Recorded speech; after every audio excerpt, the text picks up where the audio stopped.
Can you hear me now? All right, I can hear you now. Oh, Yep, yay! there we go. And we do have the applicant here, and we are prepared to proceed if you're ready, or when you're ready.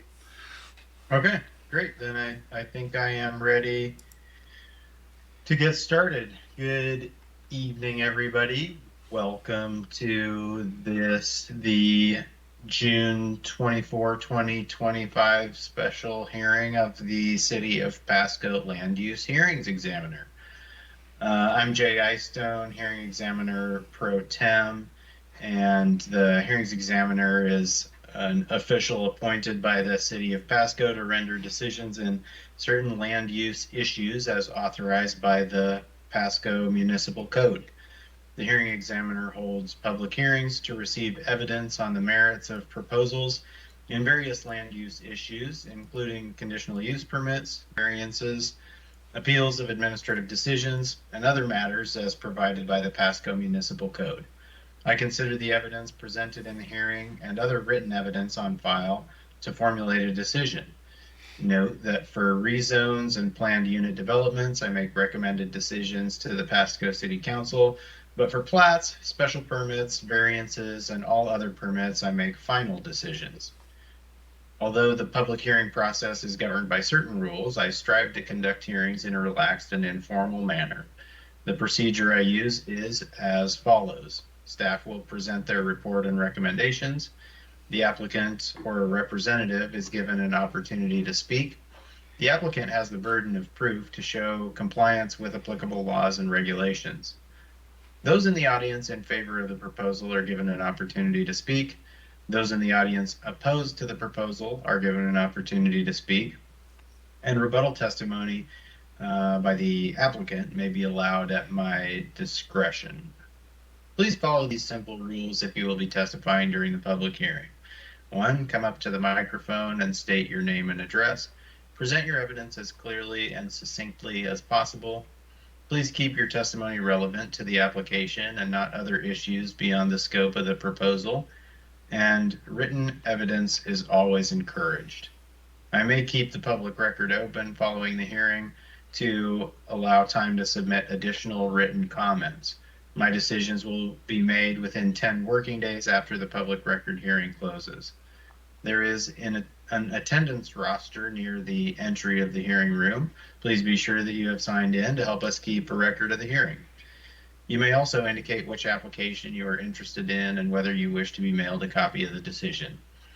As a courtesy to other participants, please turn off all audible communications equipment, such as cell phones and pagers, except as provided by the Pasco Municipal Code relating to requests for reconsideration.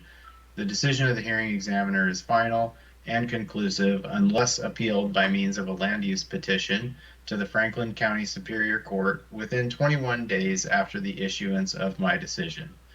Appeals on shoreline permit matters are heard by the Shoreline Hearings Board.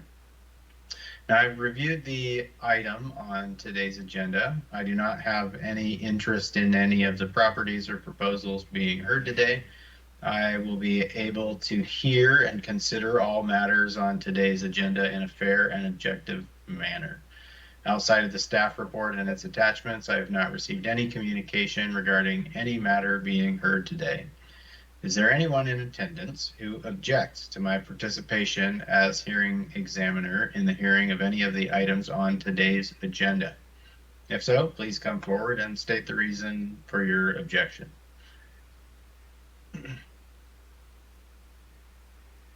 All right, seeing that no one is leaping forward, we will go ahead and get started on the only item I see on the agenda is master file number PP 2024-007. This is an application by the Walsh Group for a preliminary plat. And so I think I heard you say this, but just to confirm, then an agent of the applicant is present and ready to proceed? After the staff presentation, that's correct, Mr. Examiner. All right, then let's get started with the staff presentation. Okay, thank you very much, Mr. Examiner. The Walsh Group has applied for preliminary plat approval to subdivide an 11.96 acre parcel into 104 lots total, 103 being residential lots plus one amenity lot that will serve the residents of the plat. The plat in the project name is known as the Grove at Broadmoor. The proposed subdivision lies within the Broadmoor master planned area, just south of Burns Road and between roads 108 and road 112. Here you can see a little closer view of the property proposed to be developed into residential use. You can see an existing single-family neighborhood known as the Dunes just to the west, and a higher density multifamily apartment complex to the east. The underlying comp plan land use designation is residential medium density. As such, residential subdivisions are allowed with a density of 6 to 20 units per acre, and this particular proposal proposes a density of 11.6 units per acre, which meets the requirement. One thing of note with the subject property is that it was recently subject to a zoning map amendment. In January 2025, the City Council voted to approve Ordinance 4754, which changed the zoning designation from RT Residential Transition District to R4 High Density Residential. Here you can see the existing neighborhood to the west is zoned R3 Medium Density, and still some existing RT residential transition on the undeveloped property to the east, and R4 high density further to the east at the apartment property. To the north, we have undeveloped R1 low density residential, and the subject property is adjacent to county jurisdiction just to the northwest across Burns Road. This slide represents the proposed layout of the future subdivision with 103 residential lots ranging in size from 1,900 square feet to 5,531 square feet with an average of 3,213. Again, there is a proposed amenity lot that will be used to benefit the lots within the subdivision with various recreational uses that may include a pool.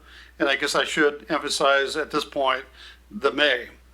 Simply because in the staff report it seems to indicate that the pool is a foregone conclusion and a final decision, whereas the applicant has stated it's a possibility, not necessarily a final proposal. I just wanted to make that clear.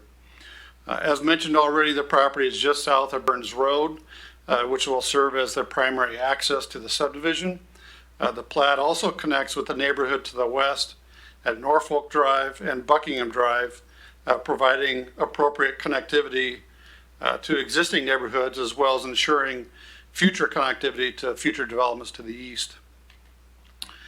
This slide represents the preliminary utility plan. It's a little bit busy, but I included to demonstrate three primary things. Number one, that there are adequate utilities in proximity to the proposed plat for the developer to connect to serve the property. Number two, the developer proposes to comply with the to and through requirements of the city codes and standards. And number three, that each lot will be adequately served by city utilities.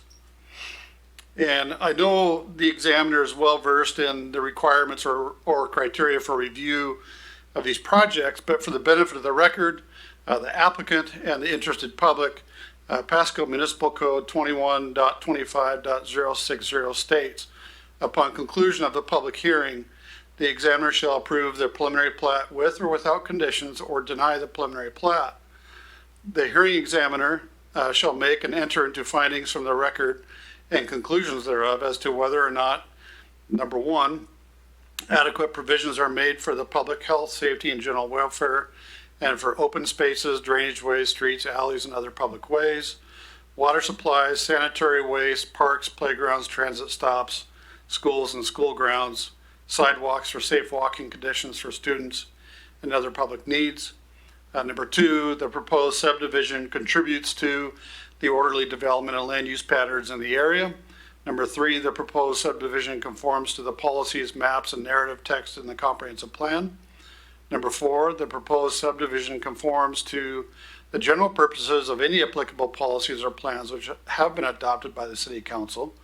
And number five, the proposed subdivision conforms to the general purposes of this title Number 6, the public use and interest will be served by approval of the proposed subdivision. Mr. Examiner, this concludes staff's presentation of the project, and based on our analysis inclusive of the proposed findings of fact and conclusions, we do indeed recommend that the examiner approve the proposed preliminary plat subject to the conditions of approval as outlined in the staff report. Thank you. All right, thank you. And I'll just mention for the record that I received the staff report along with several attachments coming up to a total of 159 pages and included in the hearing packet for today. I'll incorporate those documents into the record, barring any objection from, I guess, the applicant or anybody else who wants to be heard on that. And so, of course, that includes the staff report.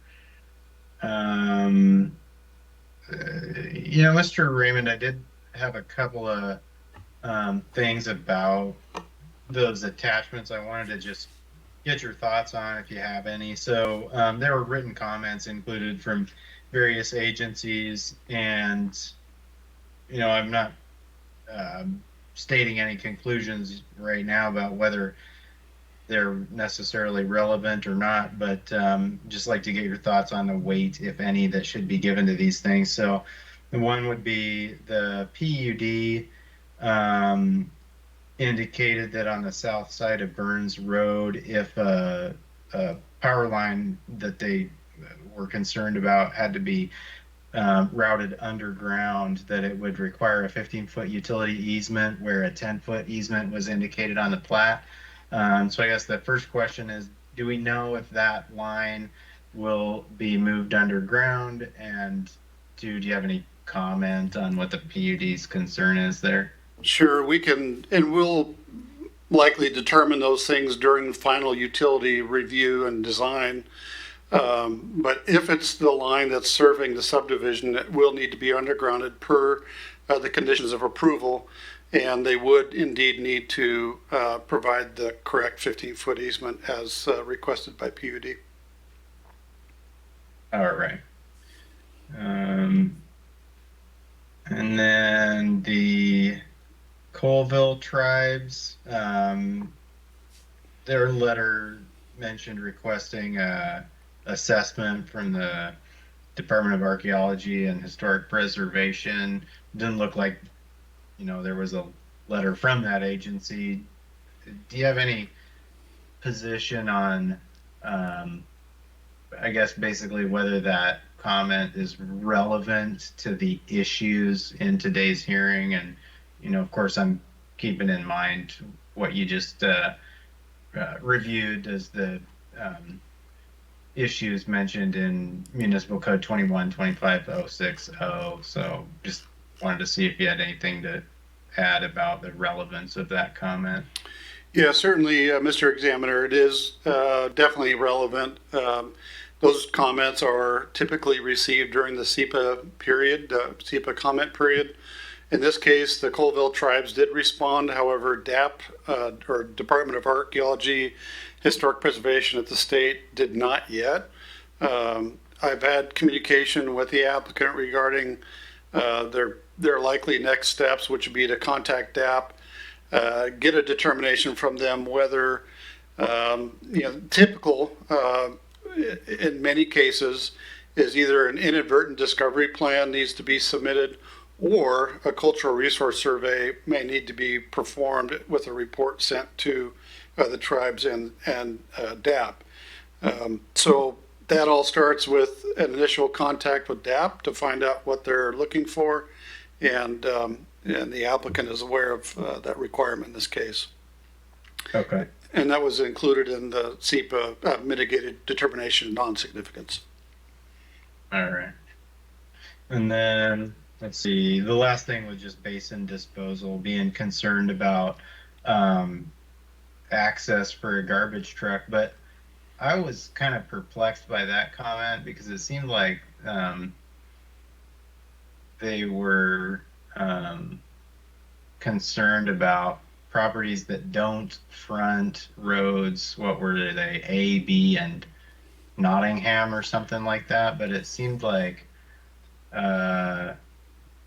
there weren't any properties that didn't affront one of those things that only had utility access by a 20-foot easement. So maybe you can help me understand that a little bit. Sure, yeah, I understand that's a little bit confusing. City staff has been working with the applicants throughout this process for quite some time on this project.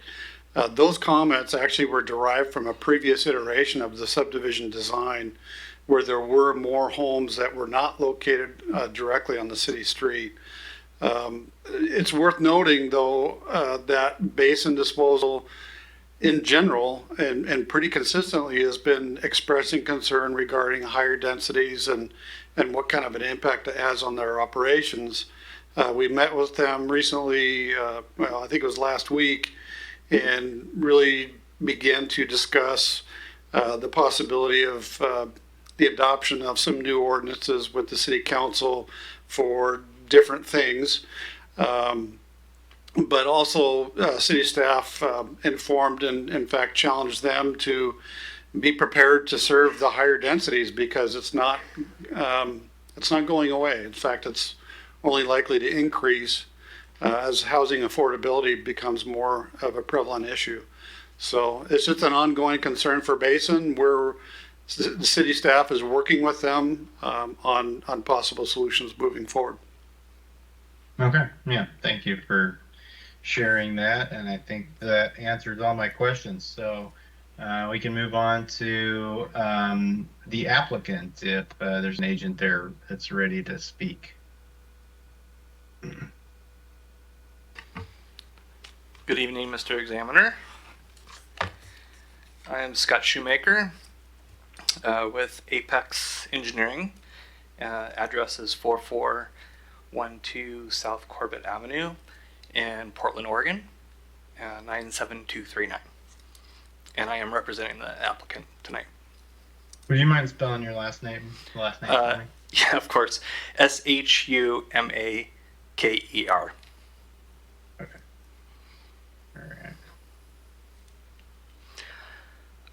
Okay, go ahead. Yeah, we have no issues with the staff report, the findings of fact. The only thing I wanted to add is that we're expecting this to be a two-phase project, and that's shown on that preliminary plat, with the first phase being 42 lots in that northern parcel.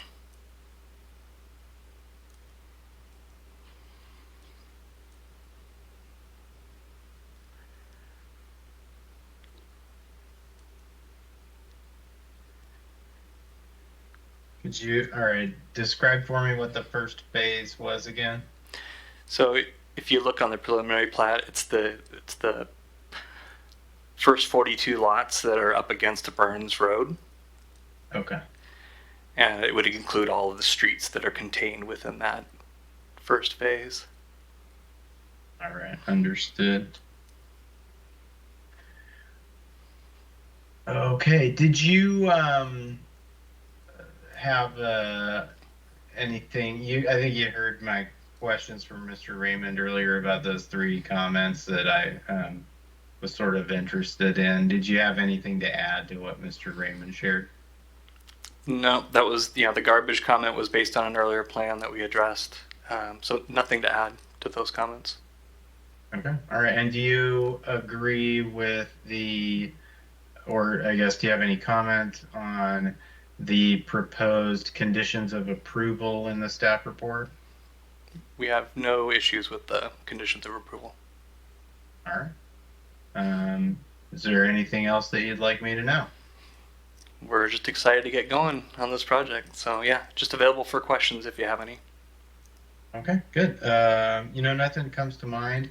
I guess we'll see if there's anybody, member of the public, who is opposed or anything like that. Let's start though with, well, thank you, Mr. Shoemaker. I didn't even swear you in. So I'll have you raise your right hand for me. Do you swear or affirm that all testimony you give in the hearings examiner proceeding this evening shall be the truth? Yes. All right.